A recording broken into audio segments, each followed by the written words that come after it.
Hello everyone, welcome to Trade Compass. चलिए बात करते हैं आज मार्केट में किस तरीके का मूवमेंट रहा था और कल किस तरीके का मूवमेंट आ सकता है। आज सेकेंड हाफ के बाद निफ्टी और बैंक निफ्टी दोनों के अंदर एक शार्प सेलिंग आई थी। जैसा हमने कल भी डिस्कस किया था कि जो कल का लो था मार्केट का, जो कि आपका अराउंड 23,300 का था, अगर वो ब्रेक होता है तो उसके बाद एक सेलिंग आ सकती है मार्केट के अंदर, जो आज भी आई है। अब हमारा कल का ट्रेडिंग प्लान इसमें क्या होना चाहिए? देखिए, आज मार्केट के अंदर इतनी जो सेलिंग आई थी, उसके बाद है ना मार्केट एक थोड़ा सा पॉज ले सकता है, क्योंकि देखिए थर्सडे को इसकी निफ्टी की एक्सपायरी भी है। तो मोस्ट प्रोबेबली ये या तो यहाँ पे पॉज लेगा, या फिर ये वापस कल इन्हीं लेवल्स पे जो अराउंड आपके 22,850 है, वहां तक जा सकता है। तो अब इसके लिए हम लोग ट्रेड प्लान किस तरीके से करेंगे? देखिए, आज का है ना ये जो एंड के अंदर मार्केट ने ये छोटा सा यहाँ पे पॉज लिया है, राइट? तो अगर कल निफ्टी आपका इन्हीं लेवल्स के आसपास कहीं ओपन होके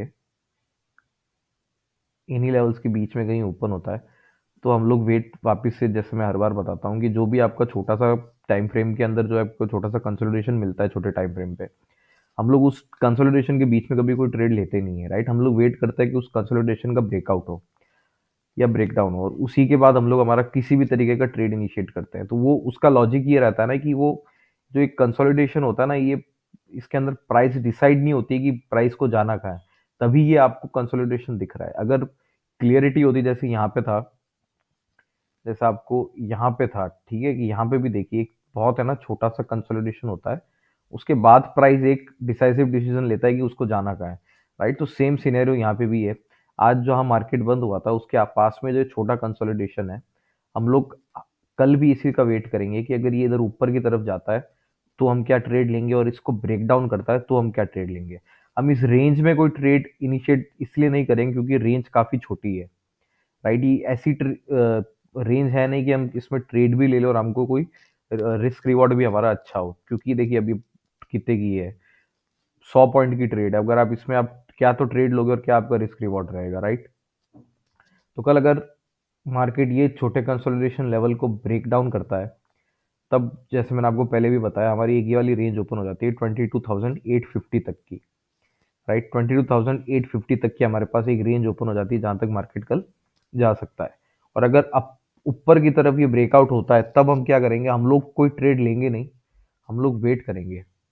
क्योंकि क्या है ना, इतनी शार्प सेलिंग के बाद में वापस से नेक्स्ट डे एक अच्छा अप मूव आना, वो अ, कम पॉसिबिलिटी रहती है, उसके सिनेरियोज काफी कम रहते हैं।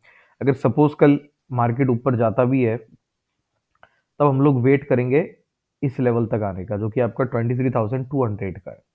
अगर ये वाला लेवल, जो कि आपको मैंने पहले भी बताया था कि ये जो आप हमने कल एक सपोर्ट लेवल इसका जो चूज किया था, अगर ये यहाँ तक वापस आता है या 190 से लेके 20,190 से लेके 220 230 तक की रेंज में आता है, यहाँ पे किस तरीके का मार्केट का रिएक्शन रहता है, राइट? अब मार्केट यहाँ पे आपको एक सेल ट्रेड दिखाता है या फिर एक वापस से एक अच्छा पुल बैक सिनेरियो बनाता है, उस हिसाब से हम लोग कोई ट्रेड इनिशिएट करेंगे। अब जैसे हम लोग बैंक निफ्टी की भी बात करते हैं, अब बैंक निफ्टी में भी देखिए मैंने कल बात की थी कि अगर ये वाली ट्रेंड लाइन ब्रेक होती है, तो उसके बाद हम लोग कोई हमारा ट्रेड इनिशिएट कर सकते हैं, राइट? तो आज सुबह मार्केट में यही हुआ, मार्केट ने ओपन होते ही ये वाली ट्रेंड लाइन क्रॉस कर दी थी, इसका ब्रेक हो गया, और उसके बाद एक आपको सेल मूवमेंट यहाँ पे सेलिंग आई थी। तो बैंक निफ्टी में भी हमारा किस तरीके का ट्रेड प्लान रहना चाहिए?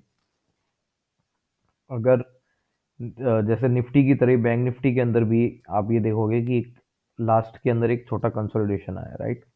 तो अगर यही है, अगर ये वाला कंसोलिडेशन इसका ब्रेक होता है, राइट, अगर डाउनवर्ड्स इसका ब्रेकडाउन होता है, तब हमारा जो नेक्स्ट इसके लिए इंपॉर्टेंट लेवल रहेगा, जो कि एक सपोर्ट लेवल है इसका, वो होगा आपका अराउंड 48,950 का, राइट? तो कल अगर इसका ब्रेकडाउन होता है तो हम लोग मतलब ज़्यादा इसके अंदर आपको रिस्क रिवॉर्ड मिलेगा नहीं, पर अगर मान लीजिए छोटे स्टॉप लॉस के साथ अगर आप ट्रेड करते हैं, तो अगर ये इस रेंज में ओपन होने के बाद 49,350 का लेवल ब्रेक करता है, तो आपके लिए एक छोटा टारगेट बन सकता है, जो कि आपके अराउंड 48,950 का हो सकता है। अगर कल बैंक निफ्टी के अंदर ये वाला जो लेवल मैंने आपको अभी बताया था 48,950 का, अगर कल इसका भी ब्रेकडाउन हो जाता है, तो फिर आपके लिए नेक्स्ट जो सपोर्ट निकल के आता है वो आता है अराउंड 48,750 का, राइट? उसके नीचे बैंक निफ्टी के अंदर जो सपोर्ट है वो उसका जो अभी एक रिसेंटली इसने गैप फॉर्म किया था वो आ सकता है, जो कि आपके अराउंड लेवल्स आते हैं 48,350 से लेके 48,450 तक के। राइट, अब निफ्टी के अंदर अगर आप एक चीज नोट करो, निफ्टी ने जो भी है ना आज अपना जो वीकली सपोर्ट था उसका भी ब्रेकडाउन दे दिया है। राइट, इसका वीकली सपोर्ट कहाँ था निफ्टी का, वो था आपका अराउंड 23,200 का। इसलिए मैंने आपको निफ्टी के अंदर बताया था कि निफ्टी में जो एक पुल बैक आ सकता है आपका, अगर आएगा पुल बैक, तो वो आपका अराउंड इन लेवल्स तक आ सकता है जो कि 23,200 तक के है।